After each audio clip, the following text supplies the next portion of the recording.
just for a moment, we're going to be thinking about some potatoes, right? As we lead into how it connects with church, you will see. Okay, but it got me thinking, and I had a little look to see how many different types of potatoes there were, and there are actually about 5,000 different types of potatoes. And I had a look at some of the pictures yesterday, and I thought, goodness me, I didn't know all that. It's always more than what we think sometimes, isn't it? I mean, I didn't know that. And if you look at flowers and trees and plants and creatures, always there's more that you see. And our God always leads us to find out more and more about who he is. But we're also part of that creation this morning, aren't we? He has made us, designed us with a purpose, with a plan in mind, so that we can be, while we're here for such a time as this, doing what he's called us to do. So let us just think about potatoes again for a minute, but this time in a different way.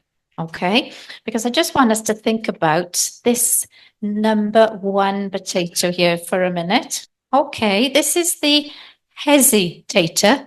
Okay, this is the hesitator. Now, sometimes, all right, unfortunately, in churches, we can have people who hesitate to actually step into what would be their purpose and their plan and what would be right for them to do. And they weigh it up and they think about what could happen if I do that? Well, I'd have to leave that. I'd have to do this. And, oh, well, I wouldn't want that happening, would I? And so they spend most of their lives then just hesitating and not actually stepping into what would be the right thing for them to do. And unfortunately, they miss out on just knowing God's plan in their lives. And it also affects the church because they're not fulfilling then what they've been called to do.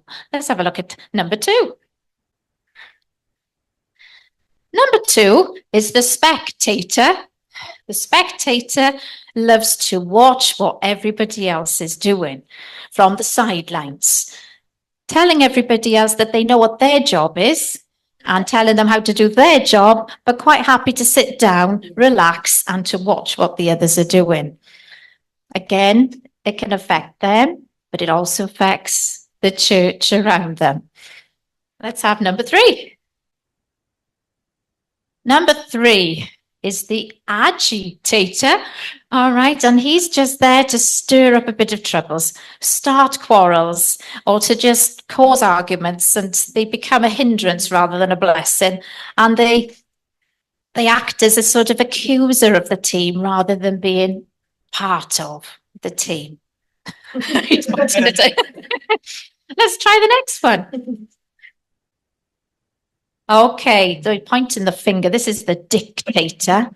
Somebody who's a bit bossy, wants to be in control, wants to tell everybody else what to do, but not in a very nice way. And really, everybody around them then feels a little bit mashed because they're so cruel in the way they do it. They're not being loving, and very often what they're telling them to do is not right anyway. So this person's not the healthy person in the way that they live in. Let's try the next one. Okay, so this is, can you guess? Think of many tater words you could think of. Who could this be? The commentator. This is the commentator. So again, this person just likes to talk about things and not actually do anything to help, right? So spends a lot of time talking about issues and again, not really helping to fulfill their role on the team. But the next one is a good one. Can we guess if this is a good one? It's a word ending with tater and it's in the Bible. Not activate. See if you can guess it first.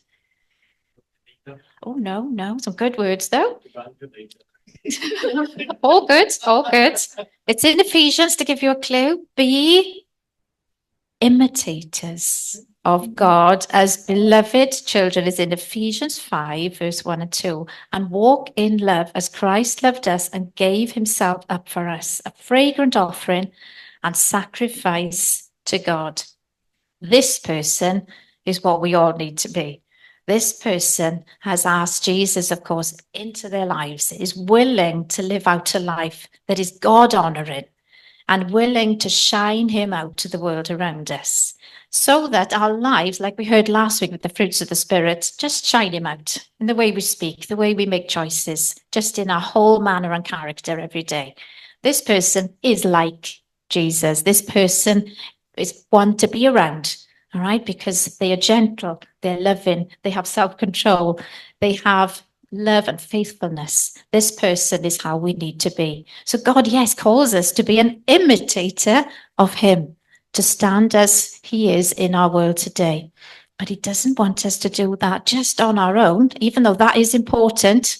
He does want us to team up so that it's a stronger voice, so that it's a stronger team, a stronger light in the dark world that we live in. And so he's called us, hasn't he, to be people that will shine him out as one big team, united in the way that we do that. And so he's called us, of course, into his church. And this church, right, has been likened to a body.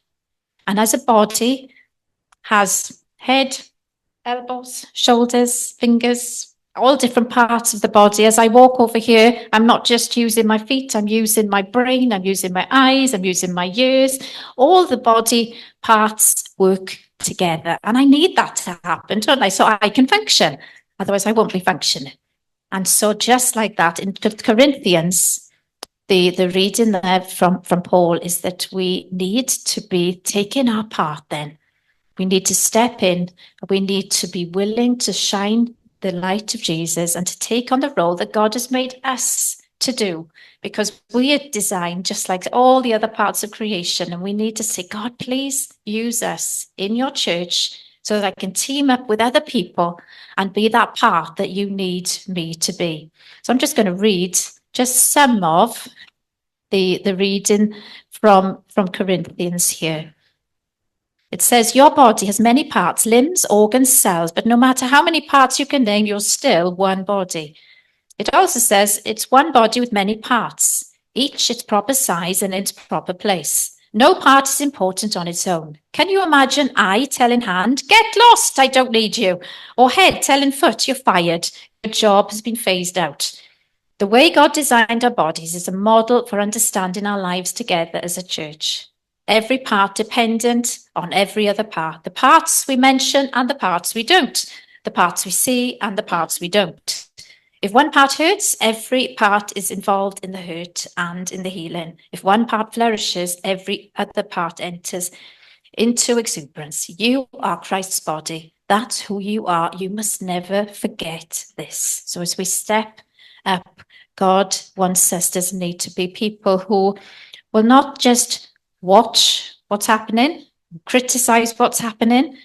Jesus calls us to make things happen and to be right there in the team, helping people to fulfill and to shine the light of Jesus to the world.